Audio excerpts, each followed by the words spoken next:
नमस्कार दोस्तों। कहते हैं कि एक आदमी के भीतर इतनी ताकत आ जाए कि वो कई लोगों पर भारी पड़ने लगे। एक आदमी जो काम नहीं कर सकता है वह काम भी वो आदमी करने लगे। जो ताकत इंसान के भीतर नहीं होती है वो ताकत उस इंसान के भीतर आ जाए तो लोग कहते हैं कि जिन्नात आ गया है, जिन्न आ गया है, कोई ऊपरी ताकत इसके भीतर आ गई है। मुंबई में एक ऐसा ही जिन्नात लगातार सामने आता जा रहा है। यह मुंबई पुलिस का कर्मचारी है, API assistant police inspector Sachin वाजे। एनआईए की जांच जैसे जैसे आगे बढ़ रही है वैसे वैसे बहुत सारे खुलासे हो रहे हैं और इस बात पर हैरानी हो रही है कि एक आदमी कितना शातिर हो सकता है, कितना बड़ा अपराधी हो सकता है और कितना गलत वो सोच सकता है या कर सकता है। सचिन वाजे को लेकर के एनआईए लगातार जो पूछताछ कर रही है और एनआईए के पास जितने भी दस्तावेज या फिर इलेक्ट्रॉनिक गैजेट्स कब्जे में आए हैं जिनके ज़रिए वो अलग अलग तरीके के सबूत सुराग ढूंढ रही है, उनकी बिना पर जो बातें अब तक सामने आई हैं वो मैं एक बार आपके सामने रखना चाहता हूँ। पहला ये कि जब 24-25 तारीख की दरमियानी रात में एंटीलिया के बाहर स्कॉर्पियो कार खड़ा की गई जिसमें जिलेटिन की 13 छड़ें थीं, उस कार के पीछे जो स्कॉर्पियो लेकर के आदमी आया था वो सचिन वाजे था। यानी कि सचिन वाजे ने अपनी देख रेख में मुकेश अंबानी के घर के नज़दीक स्कॉर्पियो कार लगवाई जिसमें अंबानी परिवार के नाम की एक धमकी भरी चिट्ठी और जिलेटिन की 13 छड़ें थीं। यह जिलेटिन की जो छड़ें हैं विस्फोटक, इसको भी जुगाड़ करवाया इसी सचिन वाजे ने। 24 तारीख की रात एंटीलिया के बाहर एक आदमी पीपी किट पहनकर घूमता हुआ जो नजर आता है एक वीडियो में। एनआईए कहना यह है कि ये पीपी किट नहीं है बल्कि ओवर साइज का कुर्ता पजामा है जिसको सचिन वाजे ने पहन रखा था और एक बड़ी चादर चेहरे के ऊपर उस ले रखी थी। इस ओवर साइज कुर्ता पजामा और बड़ी चादर के पीछे मकसद ये था कि वो अपनी पूरी चाल ढाल और कद काठी को छुपा पाए। अब आप समझिए कि कितना दिमागदार आदमी है ये।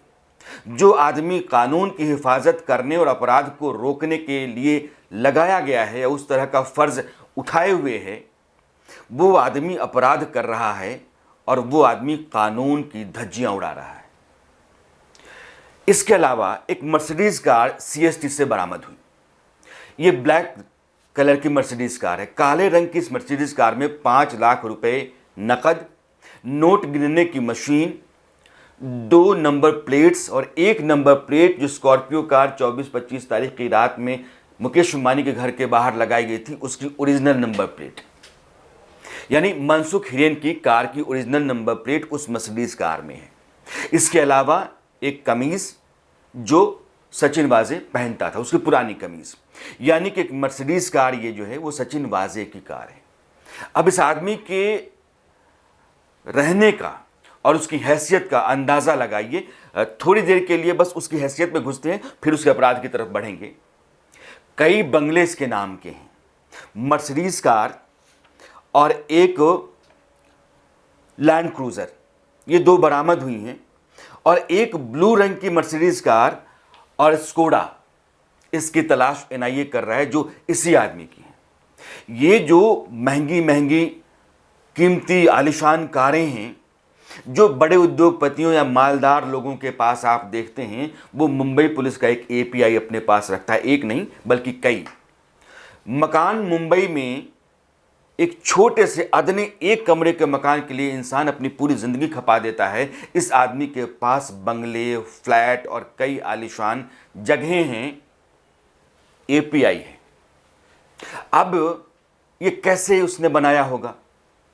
लाजमी है कि इस तरह से बनाने और इस तरह का एम्पायर खड़ा करने में एक एपीआई ने कई लोगों की मदद ली होगी और कई लोगों की सरपरस्ती में चला होगा, कई लोगों का हाथ उसके सिर पर रहा होगा।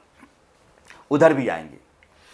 तो यह अभी तक की जो बातें हैं जांच में मैंने आपको बताई, यह आदमी इस कोशिश में था कि सबूत सारे नष्ट कर दिए जाएं। इसके बारे में यह कहा जाता है कि इसने जितनी भी जांच की है उस जांच का रिकॉर्ड ये रखता नहीं है। इसने अपनी सोसाइटी का जो डीवीआर था, डिजिटल वीडियो रिकॉर्डिंग, उसको भी पुलिस के जरिए अपने पास मंगवा लिया था, जो एनआईए के पास है। इसका लैपटॉप, गैजेट्स, बाकी टैब वगैरह ये सब एनआईए के पास है। उससे कितना सबूत निकलता है ये मामला अलग है, लेकिन इसकी कॉल डिटेल्स भी अब एनआईए के पास है। मनसुख हिरेन और सचिन वाजे के बीच में जो बातचीत हुई, या सचिन वाजे की बाकी लोगों के साथ भी जो बातचीत हुई होगी, उसका दस्तावेज एनआईए के पास है। चूंकि मनसुख हिरेन की हत्या या मौत का मामला एटीएस जांच रहा है, लेकिन मनसुख हिरेन का पूरा मामला मुकेश अंबानी के घर के बाहर कार लगाने, उसमें विस्फोटक रखने की साजिश से जुड़ा हुआ है। इसलिए आने वाले दिनों में बहुत मुमकिन है कि मनसुख की मौत या हत्या का मामला एनआईए अपने हाथ में ले ले। तो यह सब कुछ जो इस आदमी ने किया, और आज की तारीख में वो एनआईए की गिरफ्त में है, कस्टडी में है 25 तारीख तक।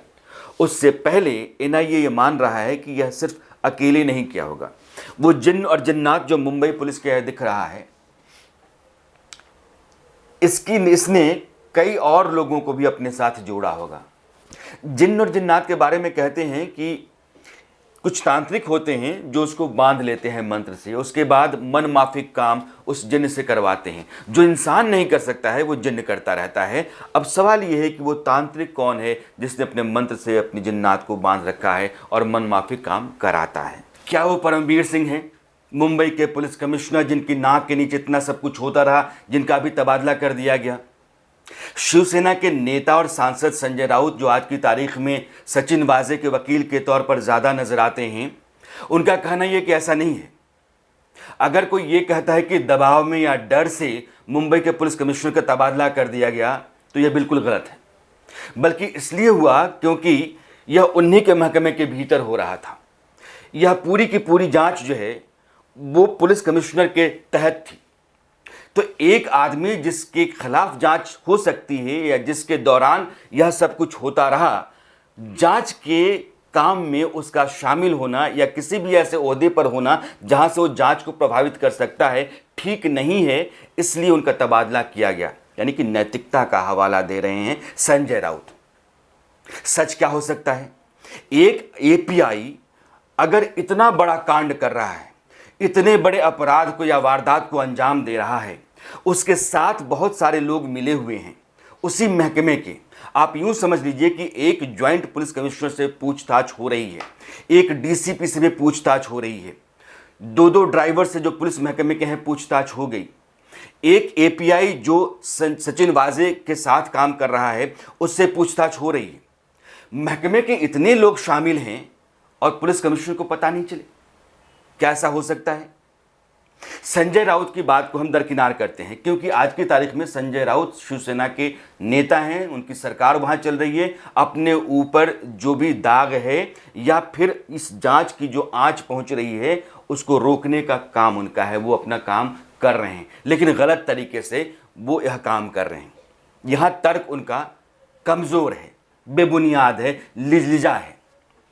दरअसल आप यह बताइए कि परमवीर सिंह ही, अगर मैंने मान लिया कि परमवीर सिंह को यह सब कुछ पता होगा और परमवीर सिंह की जानकारी में यह सारी साजिशें चल रही हैं और परमवीर सिंह को यह भी पता होगा कि मनसुख हिरेन की हत्या कर दी गई, तो क्या परमवीर सिंह ही अकेले इतना काम कर सकते हैं?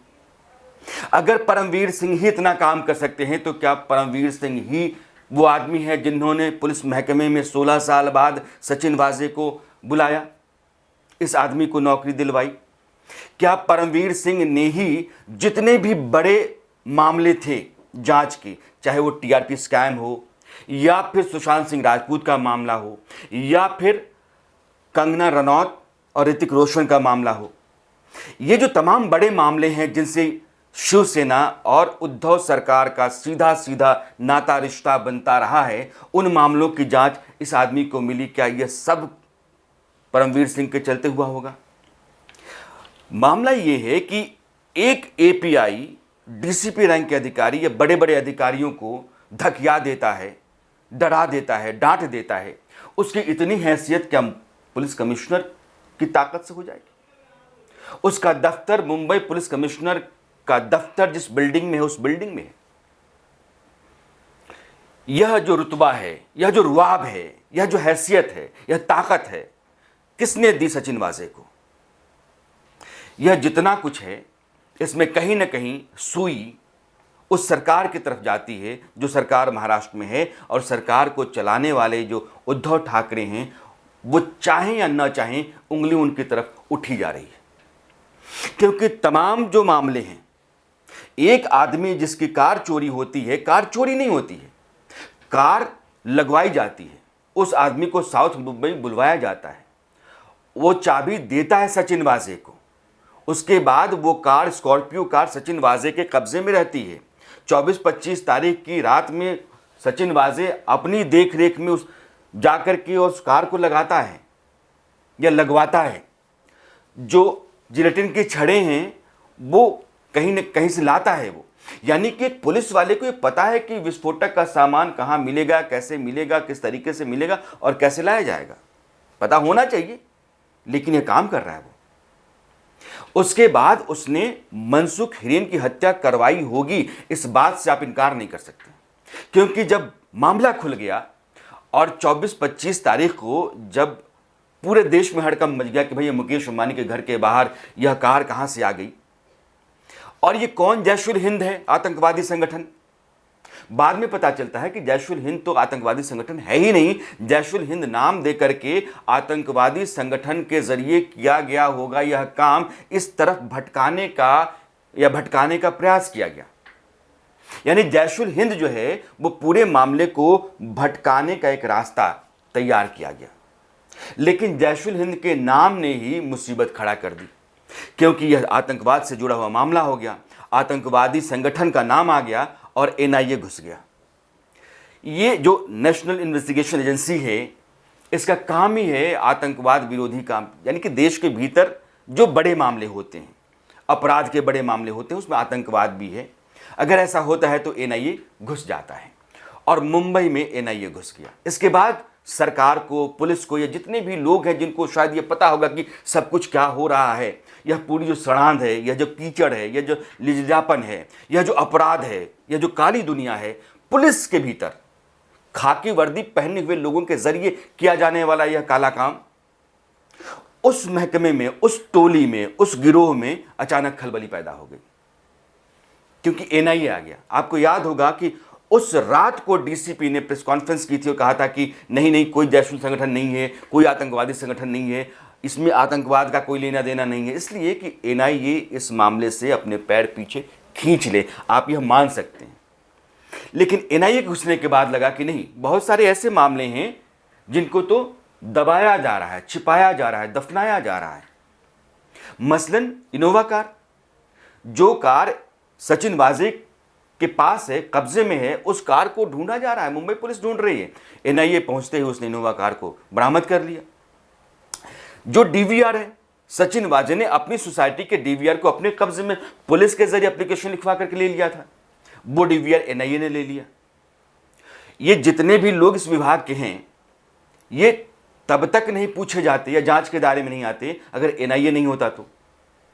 मामले का सामने आने के बाद पूरा का पूरा मामला सचिन वाजे को दे दिया गया। जब विरोध हुआ, बवाल हुआ, तो एटीएस आया, लेकिन यह एटीएस और मुंबई क्राइम ब्रांच या मुंबई पुलिस, ये सब महाराष्ट्र सरकार के तहत आते हैं, एनआईए के सरकार के तहत आती है। एनआईए के घुसने के बाद आपको याद हो, सुशांत सिंह राजपूत के मामले में जिस तरीके से महाराष्ट्र की एजेंसीज और केंद्र की एजेंसीज के बीच में टकराव हुआ था, आमना सामना हो गया था, युद्ध के हालात पैदा हो गए थे, कमोबेश हालात वैसे ही हैं। एक हिस्सा है जो चाहता है कि सब कुछ दब जाए, छिप जाए, और एक एजेंसी है जो सच तक पहुंचने की कोशिश में है। और इस सच तक पहुंचने की कोशिश में बहुत बड़े बड़े खुलासे हो रहे हैं और कई लोगों से पूछताछ हो रही है, कई तरह के सुराग, सबूत, साक्ष्य जुटाए जा रहे हैं, और धीरे धीरे जैसे जैसे यह जांच आगे बढ़ेगी, उन लोगों की बेचैनी बढ़ती जाएगी, उन लोगों की नींद हराम होती जाएगी जो लोग इस जिन्नात, जिसको मैं सचिन वाजे कह रहा हूं, उसको बांध करके रखा हुआ है, यानी कि उसकी कमान अपने हाथ में ले रखी है, उन लोगों के लिए मुसीबत आ जाएगी। इसलिए सरकार के भीतर भी शरद पवार की जो पार्टी एनसीपी है, जिसके पास गृह मंत्रालय है, और उद्धव ठाकरे जो मुख्यमंत्री कुर्सी पर बैठे हुए हैं, इन दोनों पार्टियों के भीतर भी एक हलचल है कि ठीकरा कहीं हमारे सिर आके ना फूट जाए। एनसीपी को लगता है गृह मंत्रालय हमारे पास है, पुलिस महकमा हमारे तहत आता है, लेकिन पुलिस के भीतर यह सब कुछ जो होता रहा है, यह तो उस आदमी या उस आदमी के आदमियों के जरिए किया जा रहा था जिसके ऊपर उद्धव ठाकरे का हाथ था। तो यह ठीकरा हमारे सिर कैसे फूटे? उद्धव ठाकरे और शिवसेना को लगता है कि जब पुलिस महकमा गृह मंत्रालय उधर है, तो फिर आप हमारी तरफ उंगली क्यों उठा रहे हैं? निशाने पे हमको क्यों ले रहे हैं? हमारे ऊपर आंच क्यों? हम तक जांच क्यों? यह नहीं हो सकता है। तो यह नहीं हो सकने की स्थितियां दोनों तरफ हैं कि हमारी तरफ नहीं हो सकता है, हमारी तरफ नहीं हो सकता है, लेकिन उधर से जांच बढ़ रही है और बढ़ती हुई जांच परमवीर सिंह की तरफ भी जाएगी, क्योंकि परमवीर सिंह मुंबई के पुलिस कमिश्नर, जिनकी देख रेख में पूरा महकमा चल रहा है, उस आदमी को इतने बड़े अपराध, काले धंधे का पता नहीं हो ही नहीं सकता है। परमवीर सिंह को बहुत कुछ पता होगा जो पूछताछ के दौरान सामने आएगा। इसलिए आने वाला समय जो होगा वो सिर्फ सचिन वाजे को सलाखों के पीछे नहीं भेजेगा। सचिन वाजे के अब तक के कुकर्मों का यह आखिरी लेखा जोखा नहीं होगा। जैसे शिशुपाल का था कि 100 जब अपराध उसने गुनाह कर दिए तो फिर उसकी हत्या होना तय थी, उसी तरीके से सचिन वाजे का यह आखिरी गुनाह था, इसके बाद इसका ख़त्म होना तय है। लेकिन इसको इतनी बड़ी हैसियत, इतनी ताकत, इतना अहंकार यूँ कहिए, और खाकी वर्दी में अपराध करने की खुली छूट लाइसेंसधारी गुंडा किसने बनाया? यह जो लाइसेंस है गुंडागर्दी का, यह सिर्फ पुलिस कमिश्नर के जरिए नहीं आ सकता है। इसलिए बहुत सारे लोगों पर नजरें जा रही हैं, बहुत सारे लोगों सवाल जवाब हो सकते हैं।